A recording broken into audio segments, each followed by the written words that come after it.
हर खबर पर होगी आपकी पकड़।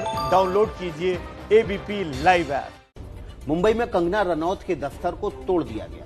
अब निशाने पर कंगना रनौत का फ्लैट भी है, लेकिन कंगना के खिलाफ कार्रवाई में उद्धव सरकार ने सभी नियमों को ताक पर रख दिया। ऐसा हम क्यों कह रहे हैं, ये जानने के लिए एबीपी न्यूज की एक्सक्लूसिव रिपोर्ट। आज मेरा घर टूटा है, कल तेरा घमंड टूटेगा। ये वक्त का पहिया है, याद रखना, हमेशा एक जैसा नहीं रहता। उद्धव बाळासाहेब ठाकरे ईश्वरच्या शपथ घेतो की कायद्याद्वारे स्थापित झाले आहे अशा भारतीय संविधानाबद्दल मी खरी श्रद्धा व निष्ठा बाळगेन। उद्धव ठाकरे ने भय या पक्षपात, अनुराग या द्वेष के बिना सभी प्रकार के लोगों के प्रति संविधान और विधि के अनुसार न्याय करने की शपथ ली थी, लेकिन कंगना के मामले में ये शपथ उन्होंने तोड़ दी।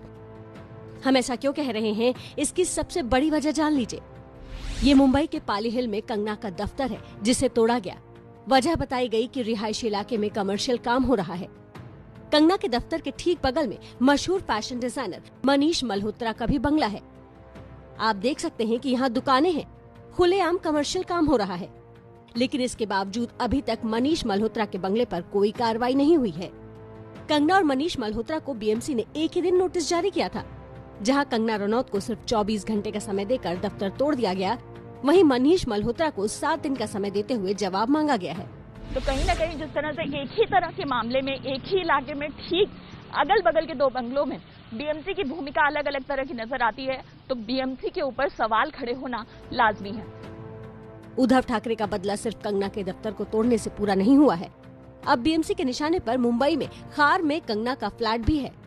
बीएमसी ने कंगना के फ्लैट में अवैध निर्माण का आरोप लगाकर कोर्ट से इसे तोड़ने की इजाजत मांगी है। ये जो आप 5वीं मंजिल पर फ्लैट देख रहे हैं, बीएमसी के नोटिस के मुताबिक इसमें कुछ निर्माण कार्य ऐसे किए गए हैं जो कोई नियमों का उल्लंघन करता है, नियमों के मुताबिक नहीं है। जैसे कि ये जो आप बालकनी के किनारे आप प्लांटेशन देख रहे हैं, ये नियमों के खिलाफ माना गया। जो इस फ्लैट का छज्जा का उपयोग है, इसे नियमों के खिलाफ माना गया। साथ ही साथ बालकनी के हिस्से को दीवार तोड़कर बड़ा किया गया, ये नियमों के खिलाफ माना गया। टॉयलेट में बदलाव किया गया है, ये नियमों के खिलाफ माना गया।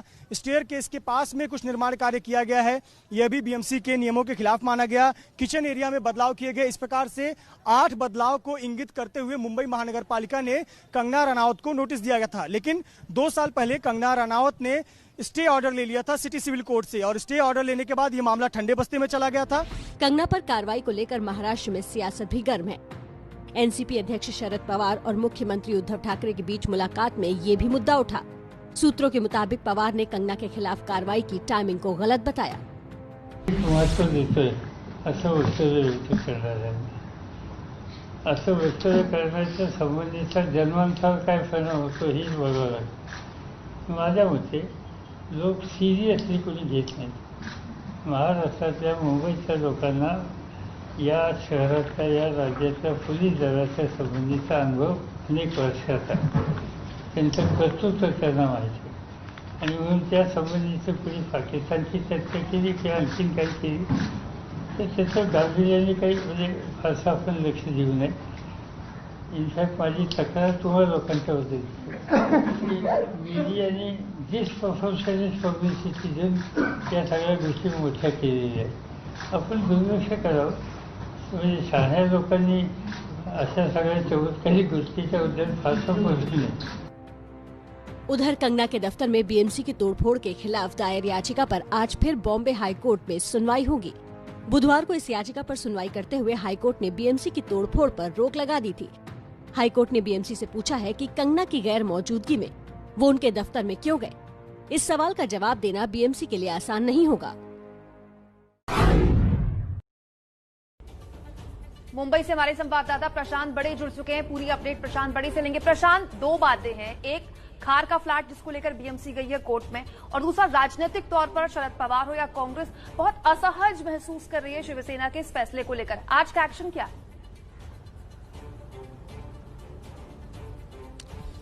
देखा जाए तो ये कल का जो पूरा वाकया था उस पर आज जो है बड़े फैसले आने की जो है आशंका है, क्योंकि इस पूरे मामले को लेकर जहां पर मैं अभी हूं कंगना के इस घर के सामने, आप देख सकते हैं यहाँ पर अभी भी पुलिस का जो बंदोबस्त है वो लगाया गया है और इसी बिल्डिंग में जो 5वें माले पर कंगना का फ्लैट है उसकर लेकर भी आज जो है निशाने पर है ये फ्लैट बीएमसी के, क्योंकि कल यहाँ से ही कुछ दूरी पर कंगना का जो ऑफिस है मणिकर्णिका फिल्म्स का, उस ऑफिस में तोड़फोड़ की गई थी। बीएमसी के कर्मचारी वहां पर पहुंचे थे और उन्होंने वहां पर जो अवैध निर्माण हुआ था उसकी तोड़फोड़ की थी। इसके बाद जब ये पूरा मामला कोर्ट में गया तो उस पर स्टे लिया गया है और आज लगभग 3 बजे के दरमियान बॉम्बे हाईकोर्ट में इस पूरे मामले पर जो है सुनवाई होगी और उसके बाद आज का दिन बहुत अहम है। आप हमारे साथ बने रहिएगा क्योंकि जब हम 3.5 मिनट बाद लौटेंगे तो दर्शकों को हमें बताना है क्या रिया को आज जमानत मिल सकती है।